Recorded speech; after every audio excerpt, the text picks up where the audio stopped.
ए हो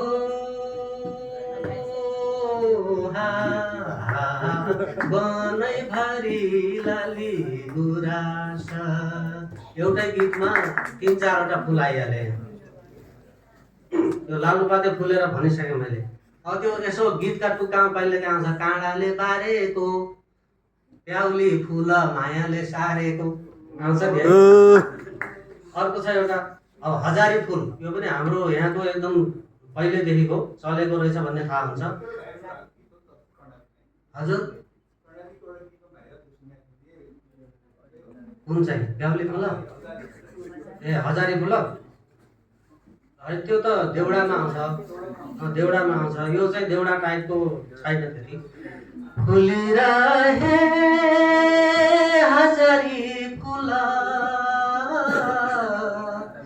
फुलिरहे हजारी फुल लगाइदिउँला माथा रानी मालैमा। यसै अर्को पछाडि छ होइन। कर्म दुखी यो मन बैरागी, कर्म दुखी यो मन बैरागी, कोही नाइ मेरा साथ रानी मालैमा। यस्तो गीत थियो यो। अब यो रानी महल होइन, रानी मालैमा भनेको रानी चरी मालतिर गयो। माल भनेको परदेशतिर गयो अथवा बेसीतिर झऱ्यो भनेको। धिपीमा धिपी ज्यानबत्ती बल्यो राजाको धनसारमा, फुल फुल्यो बुकी म जस्तो दुखी कोही छैन संसारमा। हेर्नुहोस् है, बुकी फुललाई पनि ल्याएर जोडेको छ। अब यो शान्ति दीप फिल्म त हाम्रो पुस्ताले प्रायले हेर्नुभयो होला। सुनगाभा जस्तो जीवन लाली गुराँस जस्तो जीवन बिताइदेऊ हाँसो खुसीले, रमाइदेऊ माया प्रीतिले।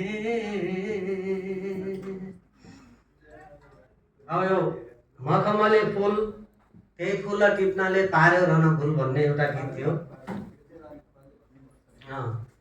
अब यो तीजका गीतहरूमा पनि व्यापक छन् है फुलहरू। गुरा धौली फुलै फुल्यो फुलबारीमा रहिरह्यो, रामकी सीता फुलबारीमा छन् कि बरिलै। सुन्नुभयो होला है। बिहानै उठी पानी लिन जाँदा हजारीको फुलले बाटो छेकेको, सम्झी सम्झी नैर रोए आमा यो बाला पैसामा मर्न लेखेको। आज आमा खुवाउने औँसी पनि भयो भने यहाँ आमाको पनि शब्द आयो। अब लक्ष्मी प्रसाद देवकोटा गुलाबलाई कति छ टाइम? गुलाबलाई देखेर राम्रो हेराइ नछुनु।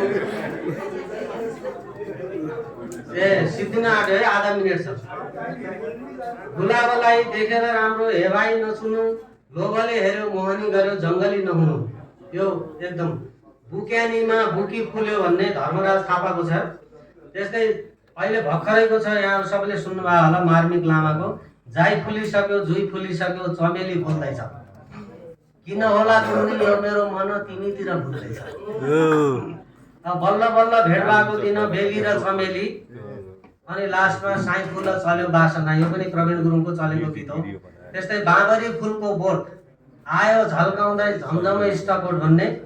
त्यस्तै रातो रानी, यो नाइट जस्मिनको कुरा होला सायद। रातो रानी फुले चाहिँ साँझमा, यो डेनी डेन्जम्पाको।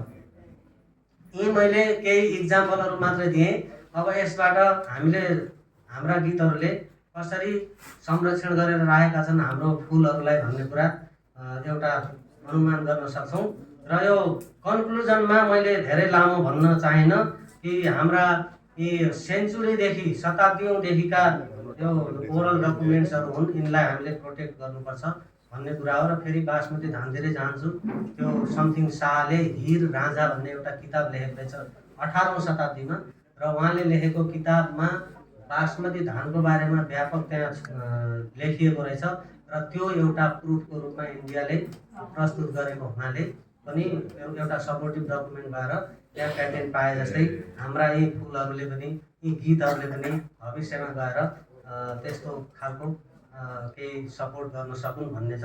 अब यी सबैलाई एक्नलेज छ। हाम्रो यो एउटा किताब छ है, अनलाइन छ, फ्री छ, तपाईँहरूले डाउनलोड गरेर पनि पढ्न सक्नुहुन्छ। मैले लेखेको यसको भूमिका लेखिदिनु भएको छ हाम्रो इन्द्रराज पाण्डे सरले, हाम्रो सोसाइटीका पूर्व अध्यक्ष पनि हुनुहुन्छ। उहाँलाई पनि उहाँप्रति पनि म आभार व्यक्त गर्दै मेरो यो अहिलेको प्रेजेन्टेसन अन्त्य गर्छु। धन्यवाद।